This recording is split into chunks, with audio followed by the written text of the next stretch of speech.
সুস্মিতা দাস বাইদেউ, গ্ৰাম্য জিলাৰ সভাপতি কংকন দাস ডাঙৰীয়া, প্ৰাক্তন বিধায়ক গোপী দাস ডাঙৰীয়া, ব্লকৰ সভাপতি মাননীয় আইজুদ্দিন আহমেদ ডাঙৰীয়া, আমাৰ এডভোকেট কুৰবান আলী ডাঙৰীয়া, জিন্তু হাজৰিকা ডাঙৰীয়া, ত্ৰিদিপ বৰ্মন ডাঙৰীয়া, ধৰ্ম জৈন ডাঙৰীয়া, মহিলা কংগ্ৰেছৰ সভানেত্ৰীকে প্ৰমুখ্য কৰি সহায় সহযোগিতা আৰু আপোনালোকৰ পৰা ভোট ভিক্ষা বিচাৰিছো। মই আশা কৰিছো আপোনালোকে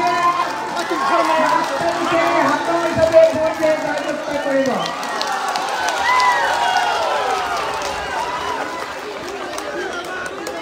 এতিয়া মই দুটা খুব ইম্পৰ্টেণ্ট কথা কম। হুলস্থুল কৰিলে কথা কৈ লাভ নহ'ব, অকণমান শুনিব লাগিব।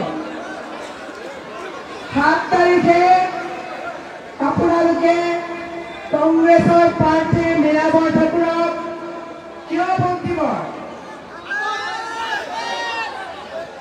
এইকাৰণে ভোট দিব যে বিগত সময়ত বিজেপি চৰকাৰ যেতিয়াৰ পৰা আহিছে, বিজেপি চৰকাৰে মানুহৰ মাজত মুছলমান সম্প্ৰদায়ৰ লোকসকলক ঘৃণাৰে উপচাই দিছে। এইখন ফিল্ডত অসমৰ মাননীয় মুখ্যমন্ত্ৰী হিমন্ত বিশ্ব শৰ্মাই মিটিং কৰি গৈছেনে নাই? ভোট দিব নেকি? ভোট দিব নেকি? মই আপোনালোকক কৈছো, ইছলাম ধৰ্মৰ 5টা পঞ্চস্তম্ভ আছে। প্ৰথম স্তম্ভ হৈছে ইমাম, দ্বিতীয়টো হৈছে সালাত, তৃতীয়টো হৈছে সিয়াম, চতুৰ্থ হৈছে জাকাত, পঞ্চমটো হৈছে হজ। ইছলাম ধৰ্মৰ অৰ্থ হৈছে শান্তি। ইছলাম মানে শান্তি হয় নে নহয়? ইছলাম ধৰ্মৰ যদি শান্তি হয়, বিজেপি চৰকাৰে অশান্তি আনে, এই চৰকাৰক ভোট দিব নেকি? সঁচাকে ভোট দিবনে? মই আপোনালোকক কৈছো, NRC সময়ত ইছলামক লৈ বিজেপিয়ে কি কৰিছে? খেল খেলিছে। আপোনালোকক বিদেশী বুলি কৈছে। প্ৰধানমন্ত্ৰী নৰেন্দ্ৰ মোদীয়ে কৈছে ভাৰতবৰ্ষত থকা সকলো মুছলমান বিদেশী বুলি কৈছে।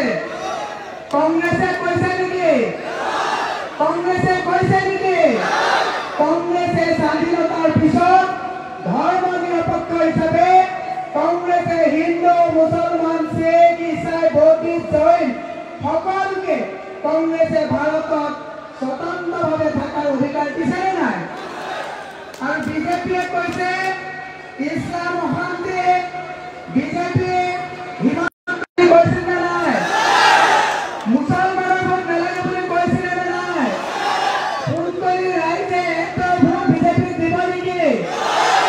মই আপোনালোকক কৈছো, আপোনালোকে 7 তাৰিখে হাতৰ ছবি ভোট দিয়ে কংগ্ৰেছ চৰকাৰক দিল্লীত বহাব লাগিব।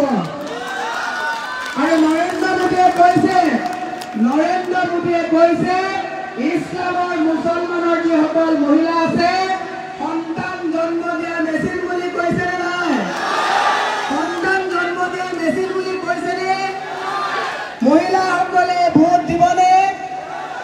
ইছলামক অপমান কৰা যদি বিজেপিয়ে 7 তাৰিখে ভোট দিয়ে, মই সুন্দৰীৰ পৰা কৈছো, ইছলাম ধৰ্মক বিশ্বাস কৰা প্ৰত্যেকৰে গুনাহ হ'ব। ভোট দিব নেকি? হাতৰ ছবি ভোট দিব। সকলোৱে হাতত ভোট দিব।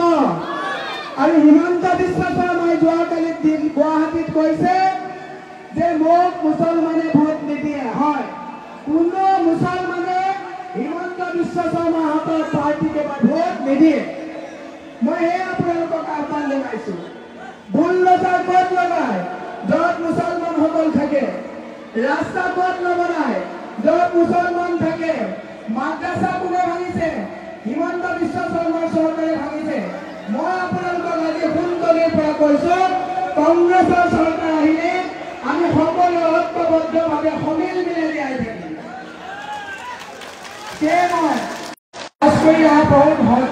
হজী মানুহ আছে, আই মাতৃসকল আছে, মোৰ বয়সস্থ লোকসকল আছে। মই আজি দোৱা বিচাৰিছো, মই আপোনালোকৰ পৰা দোৱা বিচাৰিছো, সমাজত উশৃংখল সৃষ্টি কৰা, সমাজত ভয় আৰু ভীতি, ঘৃণাৰ বাতাবৰণ সৃষ্টি কৰা এইখন বিজেপি চৰকাৰক এবাৰ উচ্ছেদ কৰিব লাগিব। কৰিবনে নকৰে? হাতৰ চিনত ভোট দিবনে নিদিয়ে?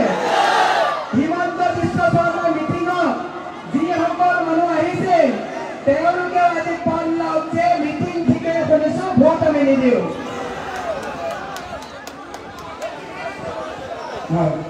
আজান দিছে।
Sika juga kaji lagi.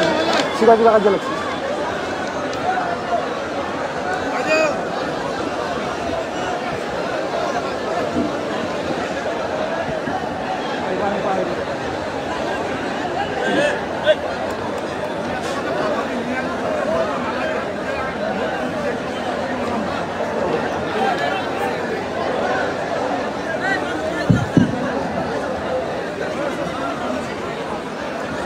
Namaste কৈছে মোৰ কথাখিনি আধৰুৱা হ'ল।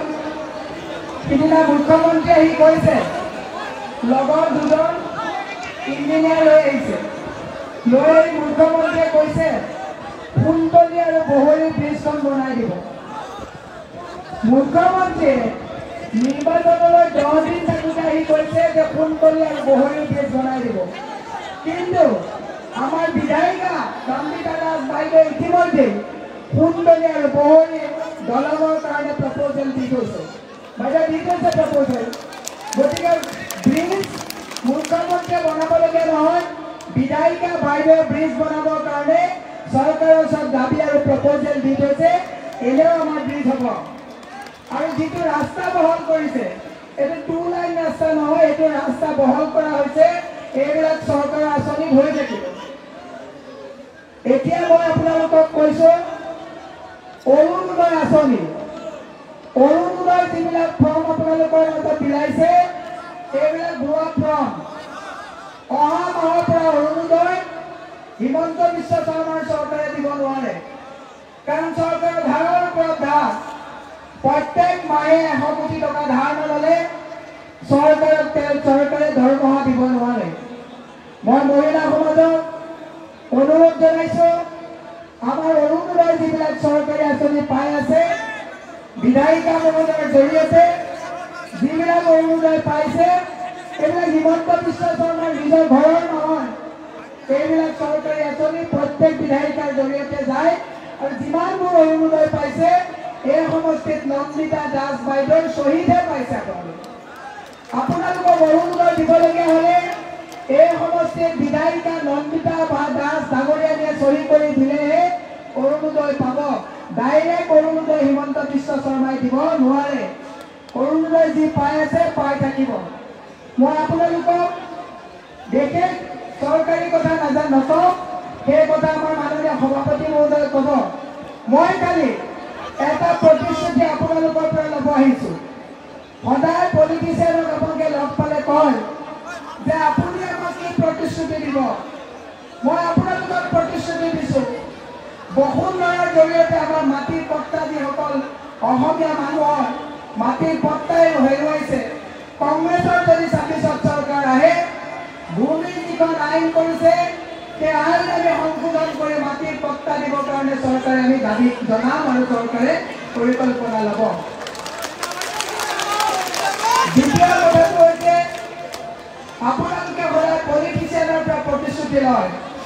মই আজি সুন্দৰী ৰাইজৰ পৰা এটা প্ৰতিশ্ৰুতি বিচাৰিছোঁ যে আপোনালোকৰ কোভিডৰ সময়ত, আপোনালোকৰ বিভিন্ন সময়ত যেতিয়া আপোনালোকক ঘৃণাৰে পচাই দিছিলে, কংগ্ৰেছৰ মানুহে আপোনালোকক প্ৰটেকশ্যন দিছিলে, আপোনালোকে আমাক প্ৰতিশ্ৰুতি দিব পাৰিবনে যে অহা 7 তাৰিখে সুন্দৰীৰ পৰা এটাও ভোট পদুমফুলত নাযায় বুলি প্ৰতিশ্ৰুতি দিব পাৰিবনে? সকলোৱে হাত দাঙকচোন যে 7 তাৰিখে ইভিএমৰ 2 নম্বৰৰ ছবি মীৰা বৰঠাকুৰক কংগ্ৰেছৰ হাতৰ ছবিত ভোট দি জয়যুক্ত কৰিম বুলি মই সেয়ে আপোনালোকক কৈছোঁ। কংগ্ৰেছ এটা এনেকুৱা দল যিটো দলে মুছলমান সম্প্ৰদায়ৰ লোকসকলক কেতিয়াও ঘৃণাৰ বাতাবৰণৰ বা ঘৃণাৰ দৃষ্টিৰে চোৱা নাই। কিন্তু আপোনালোকৰ মোৰ মাজত এখন ডাঙৰ ৱাল কোনে আনি দিলে? এই বিজেপি অংগভক্তসকলে আনি দিলে। আপোনালোকক ন্যায় এইবাৰ মানুহৰ জীৱনক লৈ হেতালি খেলা, মানুহৰ সমাজৰ মাজত হিন্দু মুছলমানৰ ঘৃণাৰ বাতাবৰণ লৈ ৰাজনীতি কৰা এইখন বিজেপি চৰকাৰক এবাৰ ওপৰাব। সেয়ে মই আপোনালোকক আহ্বান জনাইছোঁ যে 7 তাৰিখৰ নিৰ্বাচনত নৰেন্দ্ৰ মোদী আৰু হিমন্ত বিশ্ব শৰ্মাক যদি আপোনালোকে এই ঘৃণাৰ বাতাবৰণৰ প্ৰাচীৰখন আঁতৰাব বিচাৰিছে, হাতৰ ছবিত ভোট দি জয়যুক্ত কৰাব বুলি মই আপোনালোকৰ ওচৰত দাবী জনাইছোঁ। ইতিমধ্যে আমাৰ সভাপতি মহোদয় আহি পাইছে, গৌৰৱ গগৈ ডাঙৰীয়াও আহি আছে। মই আপোনালোকক এটা আহ্বান জনাইছোঁ, বিজেপিৰ যিগৰাকী কেণ্ডিডেটগৰাকী আহিছে নেকি? কেণ্ডিডেটগৰাকী হৈ ভোট বিচাৰিবলৈ মুখ্যমন্ত্ৰী আহিছে। কেণ্ডিডেটৰ নিজৰ কোনো সপোন নাই, কেণ্ডিডেটগৰাকী নিজৰ কোনো সিদ্ধান্ত নাই, কেণ্ডিডেটগৰাকীৰ নিজৰ কোনো ভৱিষ্যত দৰ্শন নাই। কিন্তু মই আপোনালোকক প্ৰতিশ্ৰুতি দিছোঁ, আমাৰ মাননীয় সভাপতি মহোদয়, মাননীয় বিধায়িকাই বহি আছে, কিন্তু মই কৈছোঁ যদি মই জয়ী হৈ যাওঁ, আমাৰ দলে আমাক দায়িত্ব দিছে যে সংসদত গৈ বলিষ্ঠভাৱে আমাৰ মানুহক ঘৃণাৰ বাতাবৰণ জটিওৱা, ধৰ্ম নিৰপেক্ষতাক হত্যা কৰিব বিচৰা, গণতন্ত্ৰক হত্যা কৰিব বিচৰা এই চৰকাৰখনক আমি সবলভাৱে বলিষ্ঠভাৱে আমি গৈ দিল্লীত আমাক প্ৰতিনিধিত্ব কৰিবৰ কাৰণে, আমাক ৰাজনৈতিকভাৱে প্ৰস্তুত কৰিবৰ কাৰণে আমাক দলে দায়িত্ব দিছে। মই আপোনালোকক সেই আহ্বান জনাইছোঁ। মই একচুৱেলি 3য় ফেজৰ নিৰ্বাচন এই 60 দিন ভাষণ দিওঁতে মাতটো বহি গৈছে, কথাত বহুত জোৰ দিবলগীয়া হৈছে। গৰৈমাৰীত আৰু এখন মিটিং আছে। মই এটাই কথা আহ্বান জনাইছোঁ, সঁচাকৈ যদি ধৰ্মক বিশ্বাস কৰে, সঁচাকৈ যদি ইছলামক আপোনালোকে বিশ্বাস কৰে, তেতিয়াহ'লে ইছলাম আৰু ধৰ্মক আঘাত কৰা বিজেপি চৰকাৰক এটাও ভোট নিদিবৰ কাৰণে মই আপোনালোকৰ ওচৰত আহ্বান জনাইছোঁ। আৰু মই প্ৰতিশ্ৰুতি দিছোঁ যদি জয়ী হৈ যাওঁ এই সোণপল্লী অঞ্চলত এই বিজেপি অত্যাচাৰী চৰকাৰে এজনো যদি মুছলমানৰ ওপৰত আক্ৰমণ কৰে মই আপোনালোকৰ ৰাইজৰ প্ৰতিনিধি হৈ প্ৰটেকশ্যনৰ কাৰণে আপোনালোকৰ সন্মুখত খাৰা দিম বুলি প্ৰতিশ্ৰুতি দিছোঁ। আপোনালোকৰ ঘৰত যেতিয়া বুলডোজাৰ লগাব মোক যদি জয়ী কৰি পঠায় এই ভ্ৰষ্টাচাৰী চৰকাৰৰ বুলডোজাৰৰ সন্মুখত মই নিৰাপত্তাকৈ আপোনালোকৰ ৰাইজৰ প্ৰতিনিধি হৈ সন্মুখত খাৰা দিম বুলি প্ৰতিশ্ৰুতি দিছোঁ। ৰাস্তা ঘাট কমিউনিটি হল এইবিলাক চৰকাৰৰ গতানুগতিক এটা প্ৰচেষ্টা চলি থাকিব কিন্তু মই আপোনালোকক কৈছোঁ আমি আমাৰ সংবিধানে দিয়া যি আমাৰ মাজত অধিকাৰ আছে সেই অধিকাৰ সুৰক্ষা কৰিবৰ কাৰণে গৌৰৱ গগৈ ডাঙৰীয়া যিদৰে সংসদত বলিষ্ঠভাৱে প্ৰতিনিধিত্ব আগবঢ়াইছে মই আপোনালোকৰ হৈ আপোনালোকৰ হকে বলিষ্ঠভাৱে সদনত প্ৰতিনিধিত্ব কৰিম বুলি ৰাজনৈতিকভাৱে মই সংকল্প লৈছোঁ আৰু আশা ৰাখিছোঁ আপোনালোকে মোক সহায় সহযোগিতা আগবঢ়াই 7 তাৰিখে হাতৰ চলি ভোট দি জয়যুক্ত কৰি সদনলৈ পঠাব আৰু হিমন্ত বিশ্ব বাহিনীয়ে আপোনালোকক এতিয়া টকা পইচা বহুত বিলাবলৈ আহিব যোৱাকালিৰ পৰা টকা পইচা বিলাইছে লৈ ল'ব টকা পইচা লৈ ল'ব নহ'লে হিমন্ত বিশ্ব শৰ্মাৰ পৰিবাৰে ক'ৰবাত মাটি কিনিব হোটেল কিনিব পইচাবোৰ লৈ ল'ব ভোট কিনিব হিমন্ত বিশ্ব শৰ্মাই বহুত মানুহ ৰাতি লগাই দিব যে কংগ্ৰেছক ভোট নিদিব কথা নুশুনিব এইবাৰ যদি বিজেপি চৰকাৰ আহে 20 বছৰলৈ আৰু নিৰ্বাচন নাপাতে ৰাছিয়াৰ দৰে দক্ষিণ কোৰিয়াৰ দৰে নৰ্থ কোৰিয়াৰ দৰে আৰু নিৰ্বাচন নহ'ব স্বেচ্ছাচাৰী চলিব তেতিয়া য'ত মন যায় মনত আছেনে এনকাউণ্টাৰ নামত হিমন্ত বিশ্ব শৰ্মাই 188টা মানুহক এনকাউণ্টাৰ কৰিলে প্ৰতিবাদ কোনে কৰিছিলে আমি কংগ্ৰেছে প্ৰতিবাদ কৰিছোঁ আৰু সেই এনকাউণ্টাৰ কৰা মানুহটোক ফোন কৰি এই পথাৰত আপোনালোকে যদি ইয়াত মিটিং কৰি আকৌ ভোট দিয়ে মই সঁচাকৈ কৈছোঁ এইটো গুণা হ'ব তাৰ উত্তৰ আপোনালোকে উপহালাত দিব লাগিব মোৰ আপোনালোকৰ ভৰসা আছে 7 তাৰিখে হাতৰ জৰিয়তে ভোট দি মোক জয়যুক্ত কৰাব মই দীঘলীয়া আৰু নকৰোঁ মোৰ আজি মাতটো বহুত বহি গৈছে কথা কওঁতে অলপ অসুবিধা হৈছে মাননীয় সভাপতি মহোদয় আপোনালোকক উদ্দেশ্যি সবলভাৱে গোটেই কথাখিনি ক'ব মই এটাই